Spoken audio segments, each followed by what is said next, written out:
మరి ప్రభాకర్ గారు, ఎంవిఎస్ ప్రభాకర్ గారు మరి జ్యోతిష్యుడు అయిండేమో ఈ మధ్యన, జ్యోతిష్యుడు అయిండేమో. ఎందుకనంటే ఆయన అడ్వాన్స్గా తెలుసుకొని మరి మా సీఎం తెలుసు ఆయనకు. మరి ఆయన మా ఏది కానీ ఒకసారి రూలింగ్లో వచ్చినట్టే 5 ఇయర్స్ పార్టీలో రూలింగ్లో సీఎం ఉంటాడు. మరి ఈయన అదర్ పార్టీలో ఉన్న వాళ్ళకు జోస్యం చెప్తున్నంటే మరి ఈయన వాళ్ళు టీఆర్ఎస్ ఏమైనా కలిసి ఏమైనా వీళ్ళు డ్రామాలు చేస్తున్నారా అనేది అర్థమవుతున్నది. మరి అట్లా జరుగుతుందా? ఇప్పుడు మోడీ గారు ఉన్నారు సెంట్రల్లో, 5 ఇయర్స్ వాళ్ళకు ఇచ్చారు. మరి 5 ఇయర్స్లో మరి మోడీని మనం తీయగలుగుతామా అనేది తెలుసుకోవాలి. మనము ఏది కూడా మాట్లాడితే ఒక నలుగురు మెచ్చేటట్టు ఉండాలి. కానీ మనం ఎప్పుడు పడితే అట్లే ఎట్లా పడితే అట్లా మాట్లాడడం కరెక్ట్ కాదు. ప్రభాకర్ గారు దయచేసి మళ్ళీ ఇంకొకసారి ఇలాంటి వ్యాఖ్యలు చేస్తే బాగుండదని.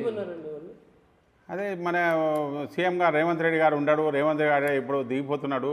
డేట్లు కూడా ఫిక్స్ చేసిండు. ఏదో డేట్లు నవంబరు కొన్ని ఏదో జూన్ జూలైలో ఏదో సీఎం గారు దిగిపోతున్నారు. కొత్తగా ఇప్పుడు రూలింగ్ పార్టీ బీఆర్ఎస్ వస్తుంది, వాళ్ళ సీఎం కేసీఆర్ అవుతారని వ్యాఖ్యలు చెప్పారు. మరి అది వీళ్ళు వాళ్ళు ఏమన్నా మరి సెంట్రల్ వీళ్ళంతా కుట్ర ఏమైనా పండుతున్నారు అనేది వాళ్ళకి తెలిసి ఉండాలి. మరి అలాంటి కుట్రలు చేయాలని అంటే కరెక్ట్ కాదు. అది ప్రజాస్వామ్యంలో ఉన్నప్పుడు మనం న్యాయంగా మాట్లాడితే బాగుంటుంది. ఇది చాలామంది లక్షల మంది వింటుంటారు మనం ఏదైనా చెప్పే ముందు.